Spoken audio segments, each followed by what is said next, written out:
was one of those days to just get a bunch of little stuff done, reorganize, clean up, and so on and so forth.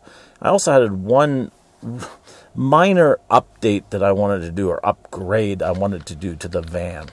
I wanted to put a switch in.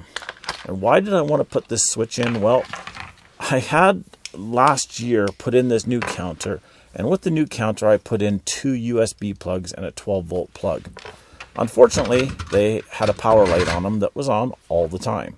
And I really hate having power draws that I'm not using in my vehicle. They're called phantom draws. And that LED light was one of those phantom draws. It was on all the time. And I just don't like having it. It's even more of a problem if you leave something in it, like a battery charger or something like that, and the batteries, even though they're charged up, still draw power. So I wanted to do something to shut that light off and to shut that plug off. And also, in the near future, I'm actually going to wire in a couple of USB chargers in the cupboard for some of my camera batteries. So they'll be out of the way, and I won't know if they're on or not unless I have this switch here. So that's what I did for the switch. Now, I want to talk a little bit about what a phantom draw is and why it's a problem and where it comes from. Phantom draws are anything that pulls power when you're not using the device, and it can be many things. It can be an inverter that you leave plugged into the 12-volt battery, but you're not using any of the 110-volt plugs. It still draws some power. It can be a battery charger that still draws power. It can be a TV, if you have a TV in your vehicle, that still draws power. It can be a radio.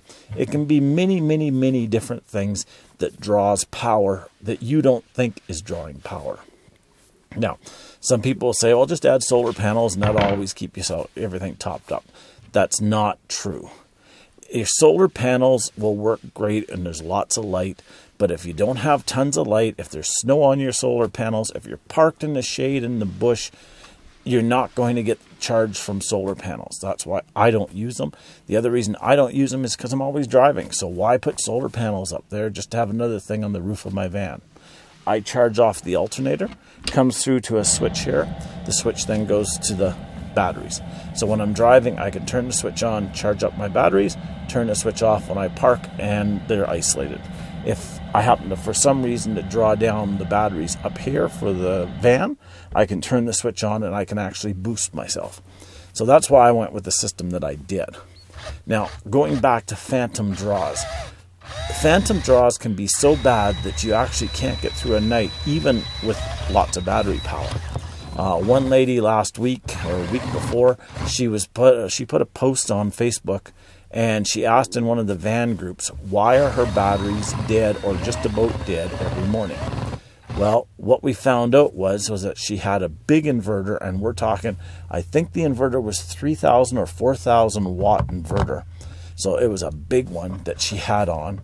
She left her TV on at all times, which is hooked up to the inverter, and even though she didn't think that they were drawing power, they were. She had an instant-on stereo system with a surround sound for her TV in her van. And she had a bunch of other little things, like she left her cell phone plugged in at all the time. She left her laptop plugged into a USB charge. All of that stuff was drawing power. So for me, the more I can shut off, the better. Now, there's 2 ways of doing it. The first way is a master cutoff switch. And a lot of people I know in truck campers and RVs and buses and vans, they'll put a master cutoff switch, and when they shut it off, it kills power to everything in the vehicle. That's a great idea. That works wonderful. But for somebody like me, I like to be able to shut off different things and still have power. I want to know that my batteries that are in the cupboard, once they're charged up, I can hit switch and I know that they're not going to continue charging. I know that it's shut off. So I don't have to unplug them. I don't have to do other stuff with them. So if you have a problem with your electrical, if you notice that you're draining a lot of electrical and you're not having the leftover remaining in the morning from your power, that may be the issue. You may have phantom draws. So until next time, I hope you get out there and enjoy the great outdoors. We'll talk to you soon. Bye-bye now. Thank you for watching my video. If you like this video, please click on the like button, which is the thumbs up button. If you haven't already subscribed to my channel, please click on the subscribe button and then click on the bell next to the subscribe button so you'll be notified when any new videos are uploaded. Thank you and have a great day.